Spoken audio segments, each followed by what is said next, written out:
Hello everyone. Welcome. It is Friday, January the 29th, 2021, on a very sunny day right now. I'm having to wear my glasses with my shades because I think it'd be too bright for me not to. And it's a Friday. Happy Friday to everyone. I'm in the Atlanta area where the temps are going to be about 50 today, I think, for the high, and no wind, so it's nice and calm. I can do this from outside, which is my preference. Those of you that followed me for the last several years know that I love to go outside because when you get freed, healed, and delivered, you have a lot of fun, and you have a lot of childlike innocence that gets restored, and children like to go outside and play. So I feel like when I am outside, that's my norm, where I enjoy. So anyways, hello to Tina Kirkpatrick. Hello to others that are watching. And I do have some exciting news. I am now officially back on Facebook as of yesterday, and you can find me at Lynn Schumann, which is my middle name, Lynn. And so I think I'm up to 60 friends, something like that. I haven't spent much time on it, but you can locate me on Facebook again. So go on out to Lynn Schumann if you want to friend request me. And as I have time, I will accept those and go forward with that. So in the meantime, we've had over 100 new subscribers in the last 4 weeks on YouTube. So the Lord is continuing to get the message out of inner healing and deliverance and freedom, and truly being able to walk in the fruit of the Spirit and not just act it, but actually be that behind closed doors. So Sunday night, I'll let you guys know we're doing a worldwide deliverance. It'll be on YouTube. Again, that goal of those, we do them once every month, and that is to get people healed and delivered, at least make them aware of how, when they get wounded in their past, how they think about those wounds, and that oftentimes causes them to have anger and bitterness. And then that gives legal rights to the demons to keep on tormenting a person in their mind and their thoughts. So they have fear and anxiety and jealousy and pride and all this stuff that ruins their life. It ruins everyone else's life that they are in contact with, and they blame everything on everybody else, and they try to hurt other people because hurting people hurt people. And so we take people through the teachings and understanding of how this all works, and then we take them through inner healing and then deliverance prayers. And we see a lot of people that get delivered that change. Their personalities change. They're a lot more happy, a lot more joyful, a lot more peaceful. Again, a person has a free will. They can choose to keep their demons, or they can choose to humble themselves and admit that they are struggling with them, and then gets delivered, and then they're a happier person. And then the people that are around them, people that are their spouses and kids and others, enjoy the new person that has a lot more peace, a lot more joy. So anyway, that's why I do a lot of my lives from outside, is because I like peace. You know, I have peace in my life, lots of peace, and peace is good. Peace is really good. When you are around people that aren't peaceful, when you are around people that are anxious, that are, they gotta talk, they can't just sit there and be quiet and enjoy, they can't say positive words and encouraging words, they have to tear you down, they have to criticize, that's all demonic. That means they've got soul wounds that need to be healed, and then they can be delivered. And there's a lot of people in the church that, a lot of them are leaders, and a lot of them want to be your mentor, and they end up criticizing you and tearing you down and making you feel like crap. And the reason why is because they're not healed yet. They're not delivered. So therefore, they would rather bring you down to their level, down to their misery, instead of getting delivered themselves and humbling themselves. So anyway, that's the purpose on Sunday night, 9 o'clock Eastern, is get people aware and then get people delivered. So you can tune in on my YouTube channel right here. And then next weekend, Saturday, February 6th, will be in Greenville, South Carolina. And that'll be at Faith Family Church. We're doing a deliverance training I'm also going to be doing some personal deliverance while I'm there.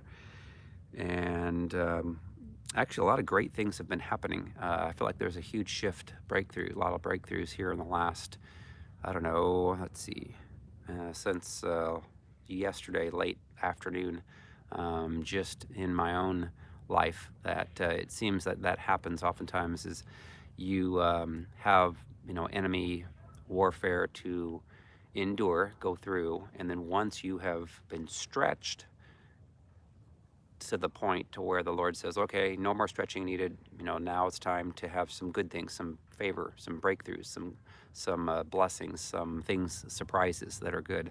That seems to be my norm in the last 4 or 5 years that I've been doing this. Is you have to be stretched to get stronger. You can't, take weight off the bar and expect to get stronger. You can't walk slower and expect to run faster.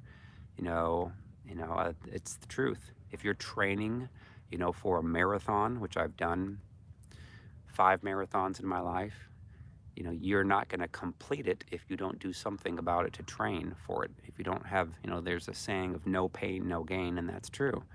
So what the Lord does oftentimes in our life, He's going to take you through some things to stretch you. Like, oh my gosh, I can't believe I was able to get through when you look back on things you've overcome. And so there's purpose in the pain. There's a lot of times that the Lord stretches you, and then He prepares you for something even better. Again, to make sure that you're in alignment with Him.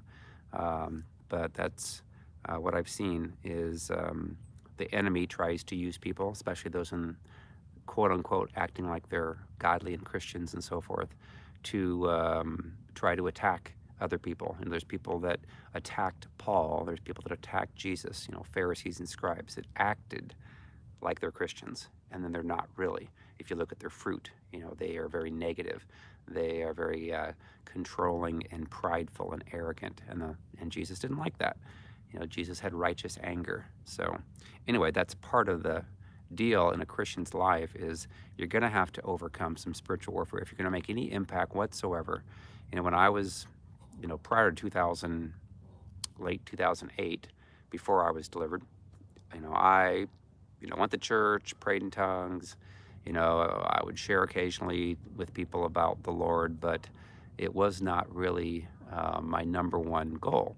And then once I went through some extreme stuff in my training in order to get to where I'm at now I can't help myself. If I'm getting my hair cut, I love to talk to people about, what the Lord has done for me. When people hear my testimony and they, watch an interview I do on TV or whatever, when I share a little bit snippet about what I had to go through, the enduring of it, it changed my life. Now I can't help it.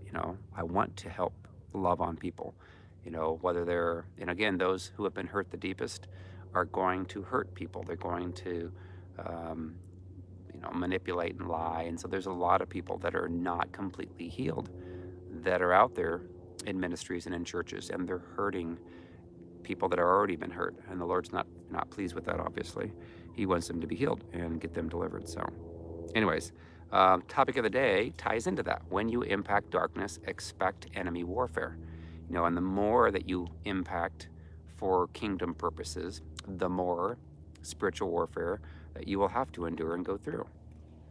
Again, I've seen it in my own ministerial life. When I started doing this, I thought people would be all excited and happy, saying, oh my gosh, this is a great revelation.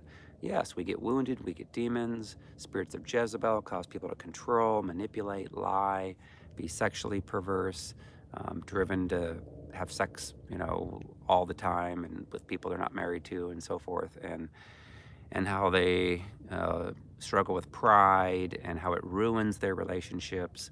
And then they're married to people that have more of a giving heart, that's more mercy heart and loving and gentle and sweet, and how to get them delivered. And so they can actually have a great marriage, not just a marriage of torment and misery. And I thought people would be really happy about that. Hey, we can do this. This is how it works. The church has been not sharing with us the whole truth. We've been lied to. We've been watered down. Let's speak the truth, and then we can see people get healed physically as well. And but then you start having people that do have demonic spirits that want to come against deliverance more than any ministry. So they come against, with the results that we see at our ministry. Some of them are phenomenal. Some of the results are amazing. Some of the testimonies amazing. And we have the testimonies on YouTube that people can watch that encourage them. But then you'll have people that aren't delivered yet, and then they'll come against. And normally they attack a person's their character and so forth. So the same thing with President Trump. How many would attack his character? But then those who knew him behind closed doors said, he's not that way at all. He's a nice guy.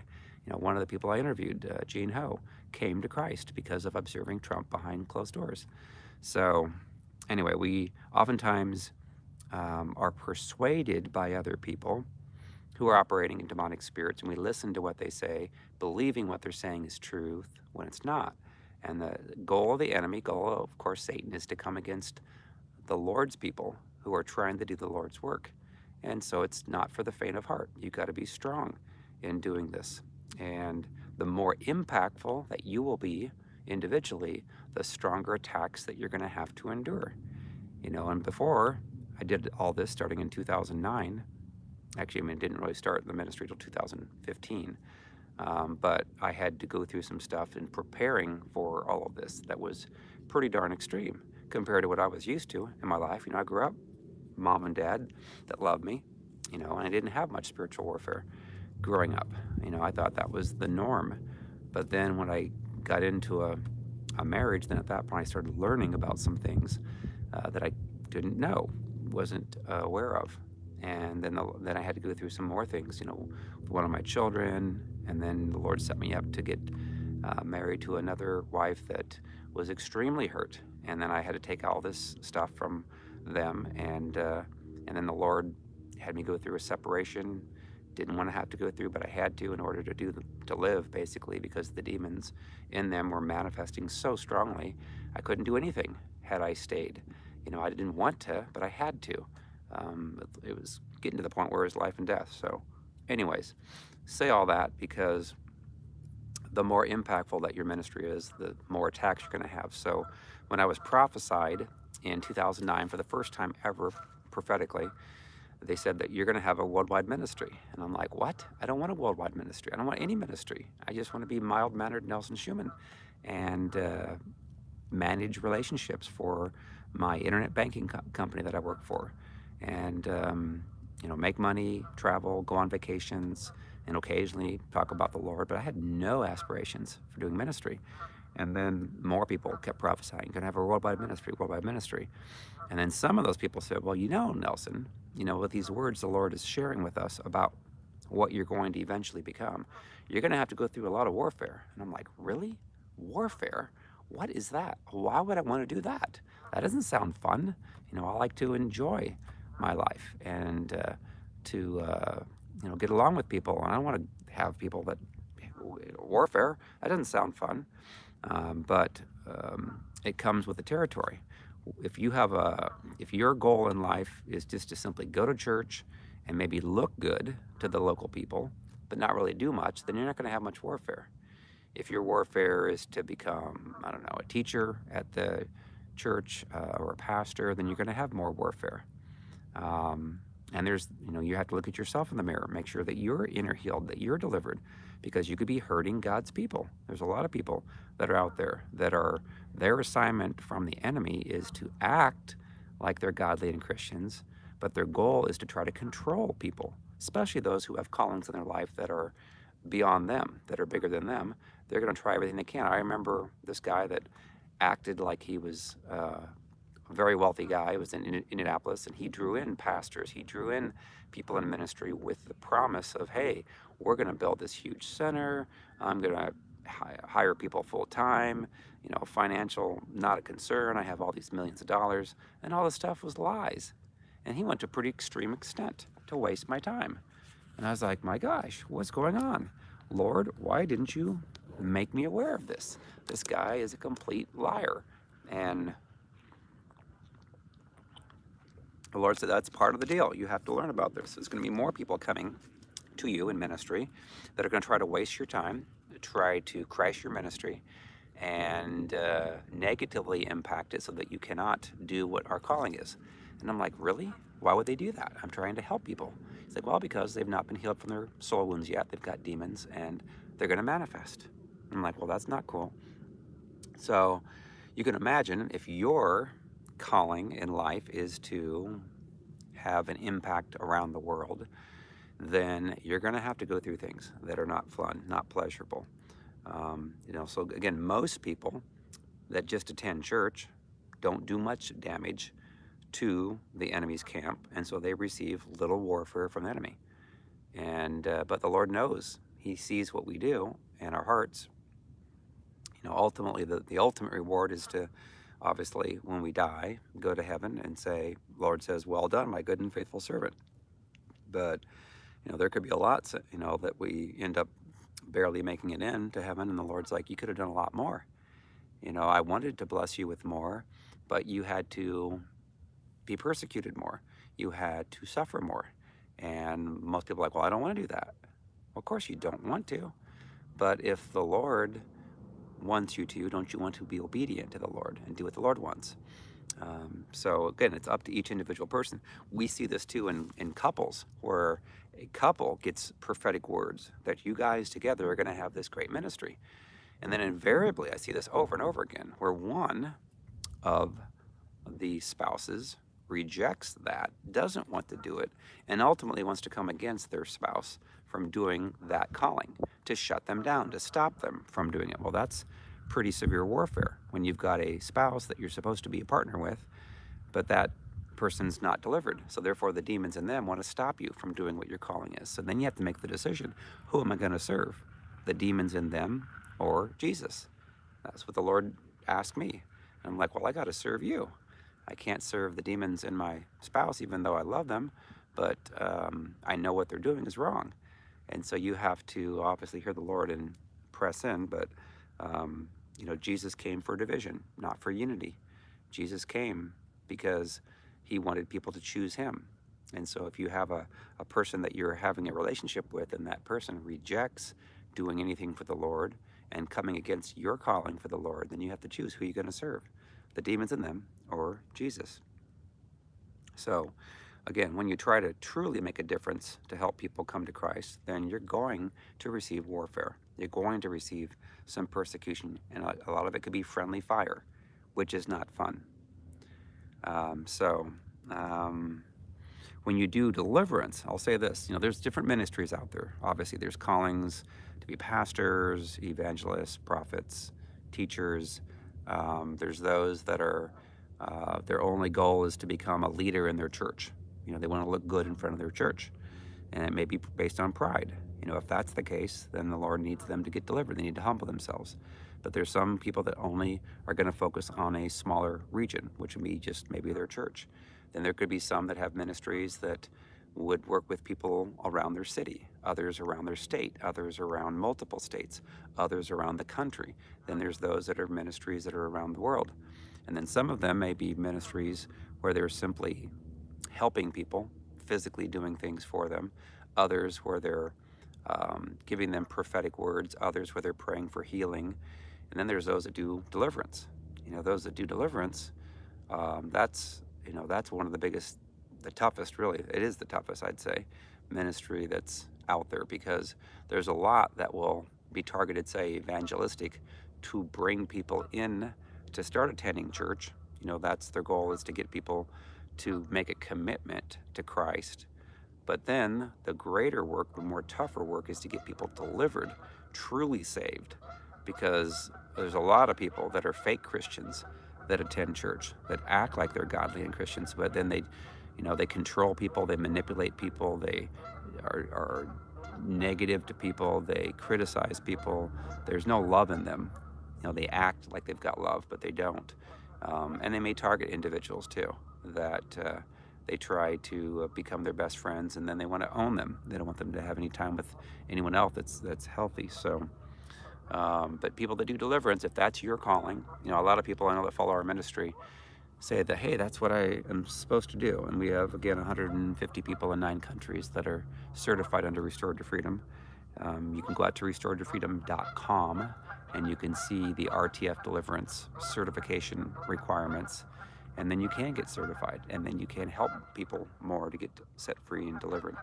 But you can imagine if your calling is to do that, expect to receive spiritual warfare. And the biggest spiritual warfare that you normally will see is through other people trying to lie, spread rumors and gossip, to discredit you, to get other people to not get delivered through you, and to simply keep their demons.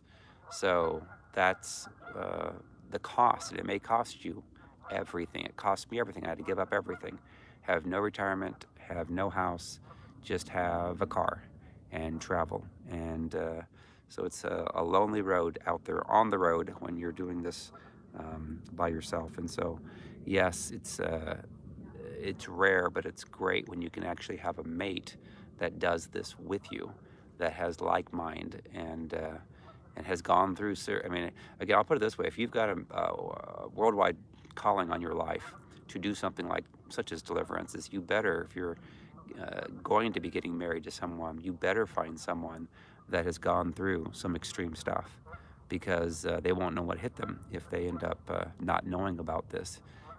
So that's why the Lord is oftentimes here in the last, as we're getting closer to the end before Christ comes back, there's a realignment going on a lot of times with couples, where a lot of couples, you got a person that's more godly, that wants to serve the Lord, but they're matched up with a person that's more of the world, more of the enemy.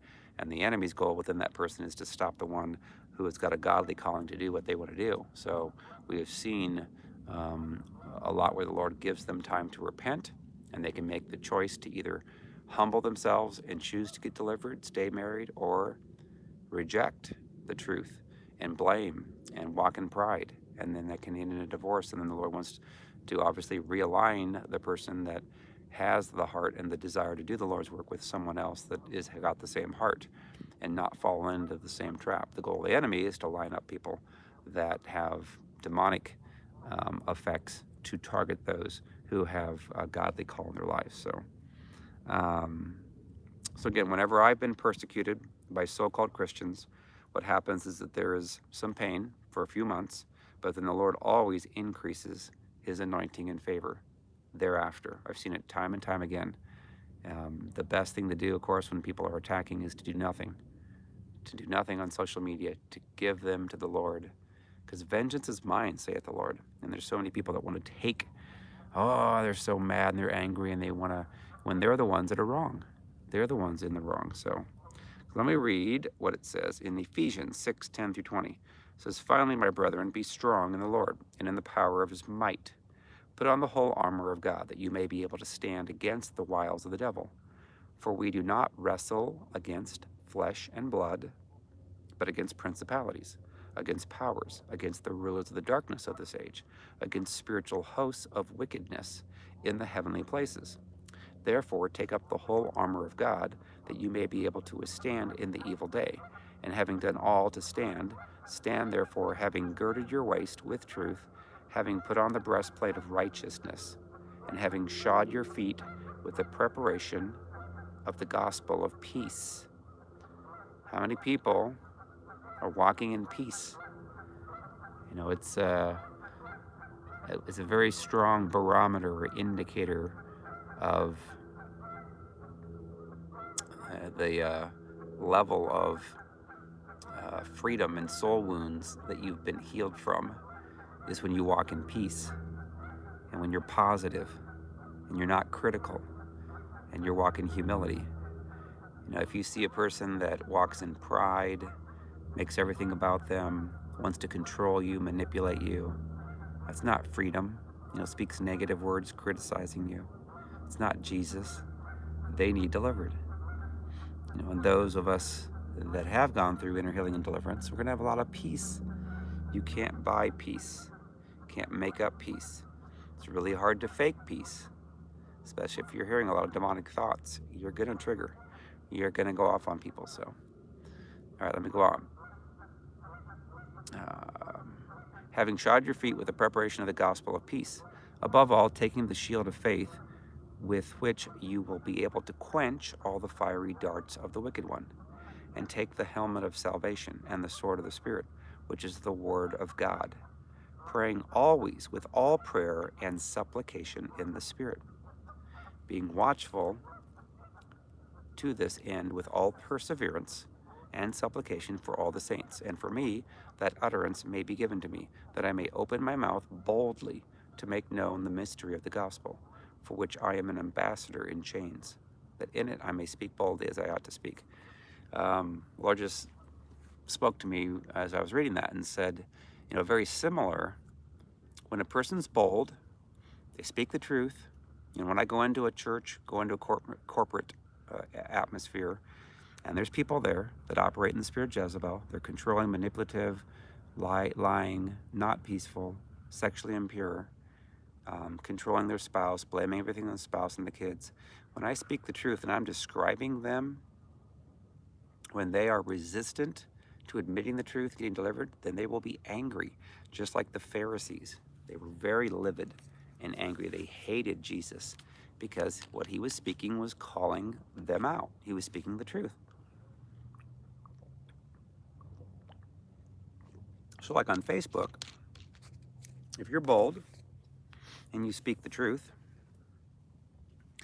and you call out some people that are doing wrong, what could happen? You could go to jail, Facebook jail, where they say, nope, can't talk now. And so the same thing happens here to Paul. Paul speaks the truth. He gets beaten. He goes to jail. Now you would think maybe he might say, you know what? I can't do much for the Lord if I'm in jail. So maybe I might want to tone it down a bit and not speak as boldly. So therefore, that's a dilemma that every person has who is speaking the bold truth is, gee, do I water it down? And you see that a lot with churches and pastors where they water down their messages. They don't want to offend somebody. They don't want to lose their tithes. So they're like, and they're worried about, gee, I might have my 501c3 taken away if I speak against some of the corruption that's going on out there. Well, so be it. Speak boldly. Speak the truth. That's what Paul did. Yes, he got beaten to shut up. He got, a lot of atrocities that he had to go through. But yet he was not persuaded to water down his message. He was going to speak the truth no matter what. So Paul, of course, made a huge impact to further the cause of Christ. So I'm going to read 2 Corinthians 11:16 through 33. So as I say again, let no one think me a fool.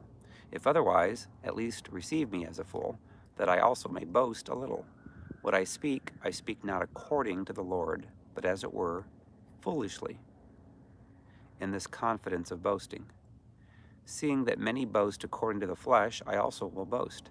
For you put up with fools gladly, since you yourselves are wise. For you put up with it if one brings you into bondage, if one devours you, if one takes from you, if one exalts himself, if one strikes you on the face. To our shame, I say that we were too weak for that. But in whatever anyone is bold, I speak foolishly. I am bold also. Are they Hebrews? So am I. Are they Israelites? So am I. Are they the seed of Abraham? So am I. Are they ministers of Christ? I speak as a fool. I am more in labors more abundant, in stripes above measure, in prisons more frequently, in deaths often. From the Jews 5 times I received 40 stripes minus 1. Not sure why they don't say 39, but anyway, 39 lashes that he got. And he went through it, and it happened to him 5 times. You would think after the first time that he gotten beaten up like that, he might say, you know what, I didn't feel so good. I don't think I'm going to be speaking as boldly today because I don't want to get those lashes on my back. But then he did it 5 times he got lashes. Can you imagine the 5th time? He's like, oh my gosh, Lord, this doesn't feel good. But he did it. It says 3 times I was beaten with rods. Once I was stoned. 3 times he was shipwrecked. A night and a day I have been in the deep, in journeys often, in perils of water, in perils of robbers, in perils of my own countrymen, in perils of the Gentiles, in perils in the city, in perils in the wilderness, in perils in the sea, in perils among false brethren. Now, we have a lot of false brethrens out there that love to talk, and love to lie. And when people do that, they'll get a percentage of people that'll believe. But ultimately, what will happen is over time, people will see through and the truth will come out, and then people will want nothing to do with them. And then eventually the truth will increase. Before you know it, they don't have too many friends at the end of their life, because people have seen it all and they've been lied to over and over again by the person, and they want nothing to do with them anymore. All right, let me go on. In perils of my own countrymen, in perils of the Gentiles, in perils in the city, in perils in the wilderness, perils in the sea, perils among false brethren, in weariness and toil, in sleeplessness often, in hunger and thirst, in fastings often, in cold and nakedness, besides the other things, what comes upon me daily, my deep concern for all the churches. Who is weak, and I am not weak? Who is made to stumble, and I do not burn with indignation? If I must boast, I will boast in the things which concern my infirmity. The God and Father of our Lord Jesus Christ, who is blessed forever, knows that I am not lying. In Damascus, the governor, under Aretas the king, was guarding the city of the Damascens with a garrison, desiring to arrest me, but I was let down in a basket through a window in the wall and escaped from his hands. So again, the Lord allowed Paul endured a great amount of suffering. He made a great amount of impact. He wrote more of the New Testament than anybody. But he had probably more spiritual warfare than anyone through people that wanted to kill him, physically. Do you have people emotionally that want to kill you? Yeah. Well, if you're making an impact that's strong in the Lord, you may have a few people that are your haters. And you have to have tough skin. You can't just start crying about it and say, oh my gosh, I wish they'd like me. Because if you end up doing that, then you are tolerating people with demonic spirits. That's what's been wrong with our world, is a lot of times people just look the other way. They tolerate. They know that, oh my gosh, if they don't get their way, they're going to be mad. And so, to save a fight, to save an argument, they just tolerate. They give in, and they give in, and they give in. So, what would Jesus do? What would Jesus say? Obviously, Jesus would say, continue to fight the fight, and pursue what the Lord wants in your life, and that is to bring as many people, to speak to as many people about Christ as possible. Count it all joy when you go through various trials and tribulations, Paul says. I remember that. I told the Lord, I'm like, I want one of the greatest testimonies ever. So whatever it takes, I'm willing to go through it. I'm willing to endure it. I'm willing, because why? I want to see millions of lives come to Christ. That's why I do what I do. Those that know me, personally, know me behind closed doors, know that that's what drives me. I don't do this for my own gain. I surely don't do it for financial gain. I gave up everything financially that I had and owned, gave up a very lucrative job, and had to go through some humbling processes where I gave plasma in order to make money and scored tests for $14 an hour. A lot of people don't know what it takes, the cost of a huge impact on people, and I'm willing to do whatever it takes. And are you willing to? Are you not? I would have said back in 2008, I wouldn't have. I would have never thought of doing this. I would have never wanted to go through suffering and persecution and I would have kept to myself and let other people do this. But then because of what I went through, that built a desire in me, very strong and down deep, that said, you know what, Lord, whatever it takes, I am willing to do it. I will lay my life down and I will sacrifice. And the Lord said, okay, I'll use you. So we have to get to the point to where we say, I'm going to never give up, no matter what. Because the enemy wants to come against you to cause you to say, this is too hard. I can't do it. Nope, I'm going to give up. And when you do that, the enemy's won. And at that point, the Lord's going to have to look for some other people to use to get more people to come to Christ. You know, the enemy wants you to say, it's too hard. Nope, can't do this anymore. You know, and I have been there in the past, the last, whatever, 4 or 5 years. Started doing this in 2015, but prior to that, I had to go through some extreme stuff that wasn't fun in preparation. And all that was doing, all that huge suffering was developing inside of my soul, inside of my heart, the desire to keep pushing forward and pursuing no matter what. No matter what. And now I've had to overcome a lot of things. It's not easy doing ministry where you're doing deliverance of people. When you've got pastors and senior pastors and couples that are coming wanting deliverance. And then when they get delivered, they're so grateful and so thankful. You know, thank you so much for doing what you've done because you helped to save, you know, my life or our marriage. So oftentimes when you think you can't go any further, like enough is enough, I can't do this anymore, is when the breakthrough is about ready to come. And I've seen it in my own life time and time again. And what that does is as you're going through the hardships is it's stretching you in order to ultimately allow you to have a greater capacity to go through even more the next go round as the Lord keeps stretching us and stretching us and stretching us to get us stronger. You know, you got to get to the point to where no matter what anything looks like or what anything happens, that you will continue to be committed to doing even more for the Lord, even more for Christ. And when you get to that level, then you know, the Lord's going to allow you to be used in a great way, in a powerful way. And you will have to overcome. You'll have to keep on overcoming things. You don't want to say, yep, I'm finally arrived. No more hardships for me. Yep, I'm good to go now.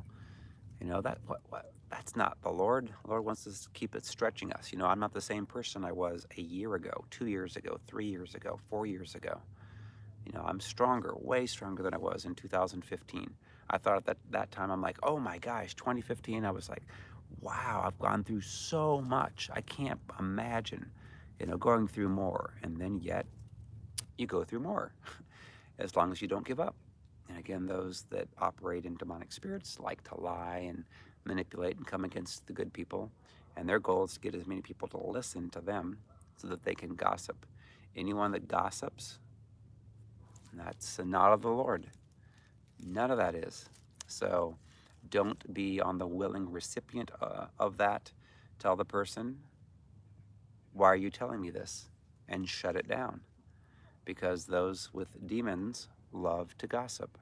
So anyway, the more of the impact that you have on darkness, you're going to receive.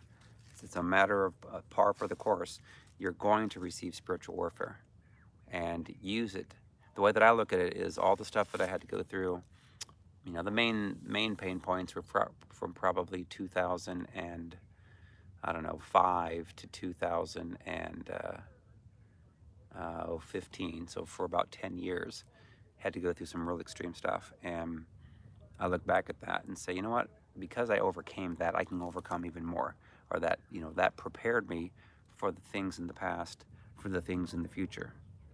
You know, and the Lord showed me a couple of things that I would have to come up against, you know, various denominations of churches. And I would be speaking the truth, and they would not want to hear it. They would want to, you know, yell at me, scream at me, kill me. because I'm speaking the truth and I'm calling out the stuff within the church that is not of the Lord. And it's not an easy thing. Um, so there you go. Um, it's just nice to be around when you have gone through so much, is to occasionally just look back at the warfare that you've overcome and say, you know what? I lived, I survived it, and now I can even take more. And can you imagine, though, if you had to go through it, say at the level of President Trump? He went through some extreme persecution, both him and his whole family. And he was, helping, trying to get as much of our country freed from the deep state and from the torment, and those of us that are still believing that he will be back and that there will be justice done, will continue to speak out positive words and that it will come to pass. So, all righty. So anyways, this weekend on Sunday night, I will be doing my worldwide deliverance session. Starts at 9 p.m. Eastern. We'll be over, I don't know, probably within 45 minutes. And the goal of that is to get people aware of when you get hurt and you get wounded, then the demonic spirits can attach to that, and it can give you these thoughts, can give you infirmities. But so many people that have been hurt in their lives that do not have peace. They can't fake it. They can act it, but they can't fake it. And then it ruins their relationships with their spouse and their kids, where they're not at peace. And they do things that they shouldn't do that can provoke.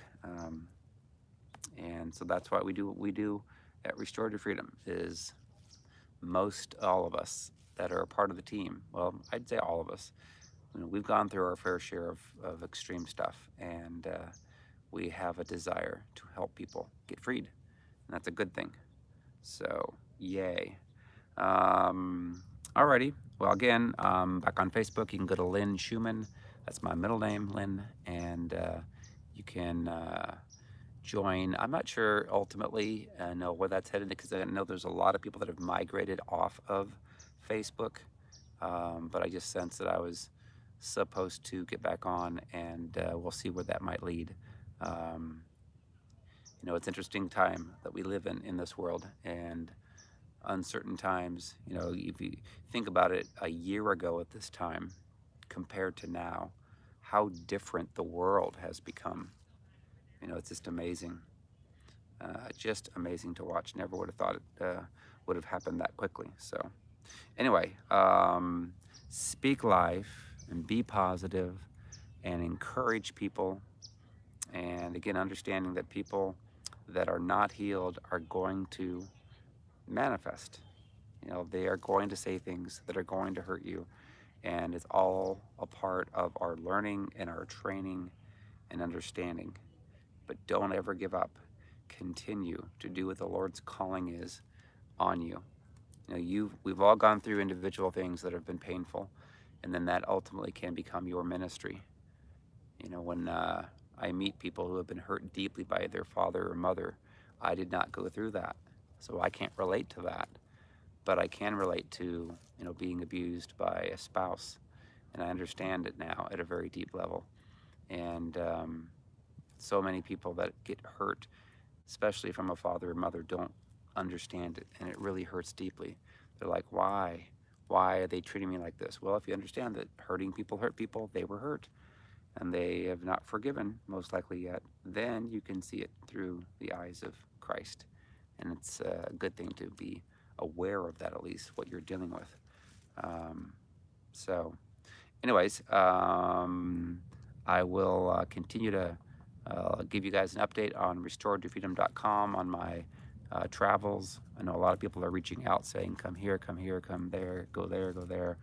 And it's been a nice time of just relaxing over the holidays, and then being focused on doing ministry here in the Southeast in Georgia and